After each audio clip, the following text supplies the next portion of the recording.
뉴스 읽어드립니다. 오늘의 뉴스를 10분 만에 정리해드립니다. 대통령 선거일을 하루 남겨둔 오늘 민주당 후보인 카멀라 해리스 부통령과 공화당 후보인 도널드 트럼프 전 대통령이 마지막까지 선거 유세에 열을 올리고 있습니다. 두 후보 모두 선거 결과에 분수령이 될 펜실베이니아주에 집중하는 모습입니다. 이러한 가운데 펜실베이니아주의 라틴계 유권자 사이에선 해리스 부통령에 대한 지지율이 트럼프 전 대통령을 앞선 것으로 나타났습니다. 유니비전과 유고브가 펜실베이니아주 라틴계 등록 유권자를 대상으로 실시한 여론조사에서 64%가 해리스 부통령에게 투표하겠다고 밝혔고 트럼프 전 대통령에게 투표하겠다는 유권자는 30%에 그쳤습니다. 지난달 27일 뉴욕 선거 유세 현장에서 트럼프 지지자의 푸에르트리코를 쓰레기 섬으로 발언 후 인종차별적인 발언으로 논란이 됐고 트럼프 전 대통령이 역풍을 맞은 것으로 해석됐습니다.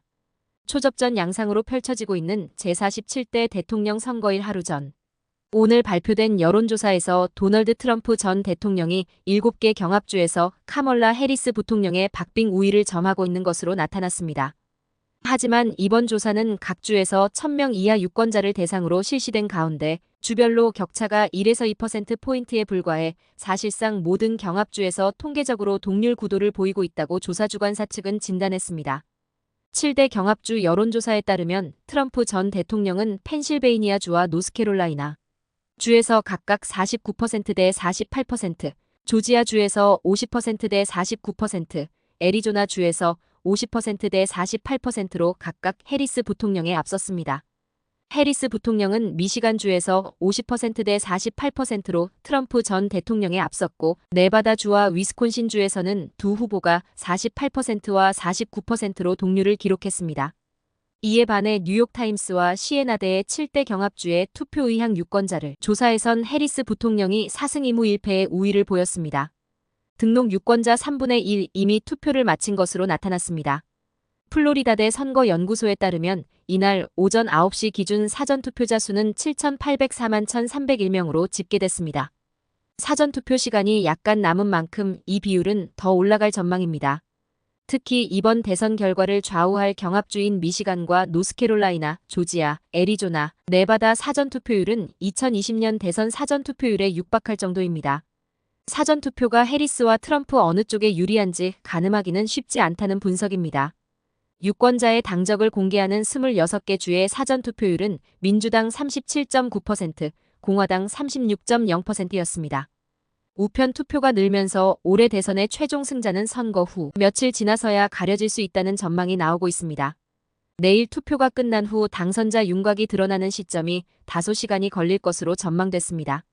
이번 대선 결과를 판가름할 7경합주 중 두세 주가 한 후보의 일방적 승리로 끝난다면 결과가 투표 종료 후 수시간 나올 수 있지만 현재 7주 모두 지지율이 박빙으로 나오고 있어 시간이 지연될 가능성도 제기되고 있습니다. 7경합주 결과가 모두 나온 후에야 정확한 결론이 내려질 것이라는 분석도 언론들은 내놓고 있습니다. 이번에도 우편 투표가 많은 편이어서 결과가 7일 오전에야 나오거나 며칠 더 지연될 수 있다는 전망입니다. 워싱턴 포스트 등은 선거가 초접전 양상이어서 최종 선거 결과가 나오기까지 최장 13일이 걸릴 수도 있다는 분석을 내놨습니다. 한국뉴스입니다. 윤석열 대통령이 오는 7일 대국민 담화와 기자회견을 열어 국민이 궁금해하는 모든 사안에 대해 소상히 설명할 것이라고 대통령실이 밝혔습니다. 대통령실은 윤석열 대통령이 용산 대통령실에서 대국민 담화를 발표하고 출입기자들을 상대로 기자회견을 연다고 밝혔습니다. 윤 대통령은 최근 야당이 명태균 씨 통화 녹취를 공개하며 제기한 공천선거 개입 의혹과 김건희 여사를 둘러싼 논란에 대해 입장을 밝힐 것으로 예상됩니다. 당초 윤 대통령은 이번 달 말쯤 해외 순방 일정을 마친 뒤 기자회견을 열 계획이었지만 이왕이면 순방 전에 국민에게 말씀드리는 기회를 갖는 게 좋겠다는 참모진의 의견을 받아들여 기자회견을 앞당기게 됐다고 대통령실 고위 관계자는 전했습니다. 한동훈 국민의힘 대표는 당 최고위원회의에서 윤석열 대통령의 솔직한 사과를 요구했습니다. 윤석열 대통령과 명태균 씨 통화 녹취 공개 뒤 나흘 만에 국민의힘 한동훈 대표가 국민들께 죄송스러운 일이라며 윤 대통령의 사과를 요구했습니다. 대통령을 제대로 보좌하지 못한 참모진을 전면 개편하고 과감한 쇄신 개각을 단행해야 한다고 촉구했습니다. 김건희 여사의 대외 활동 즉시 중단을 요구하며 특별감찰관을 머뭇거리면 보수는 공멸할 것이라고 경고했습니다. 친윤계 일각에서는 분란을 일으키면 안 된다. 물밑으로 요청했어야 한다는 볼멘 소리와 함께 한 대표 요구에 힘을 싣는 듯한 목소리도 나왔습니다. 끝으로 날씨입니다. 남부 캘리포니아 맑고 날씨에 바람 강하게 불겠습니다. LA와 오렌지 카운티는 낮 최고 기온은 71도, 밤 최저 기온은 50도 예상됩니다. 밸리와 인랜드 엠파이어 지역 낮 최고 기온은 73도, 밤 최저 기온은 49도 전망됩니다. 해안가 지역은 낮 최고 기온 71도, 밤 최저 기온 54도 예상됩니다. 산간 지역 낮 최고 기온은 49도, 밤 최저 기온은 24도, 사막 지역은 낮 최고 기온은 68도, 밤 최저 기온은 34도 전망됩니다. 오늘의 뉴스 읽어드렸습니다. 고맙습니다.